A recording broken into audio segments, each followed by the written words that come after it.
Welcome back to our channel. In this video, we'll guide you through the process of creating a shutdown shortcut on your Windows 10 desktop. This shortcut will allow you to quickly shut down your computer with just a double click. Let's get started. Step 1. Right-click on any blank area of your desktop. From the context menu, point to New, and then select Shortcut from the submenu. Step 2. The Create Shortcut wizard will open. In the location box, type shutdown.exe and click Next. Step 3. Now, it's time to give your shutdown shortcut a name for easier identification. For example, let's name it Shutdown. Finally, click Finish. If you don't name it, it will be named as shutdown.exe by default. Step 4. Congratulations.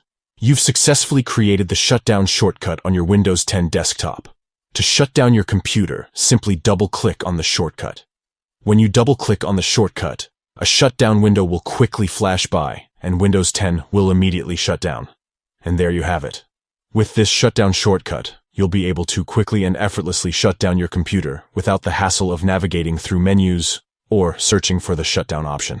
This shortcut is a time saver and can be especially useful when you need to quickly shut down your computer for various reasons. We hope you found this tutorial helpful. If you did, please give this video a thumbs up and don't forget to subscribe to our channel for more helpful tips and tricks. Thanks for watching.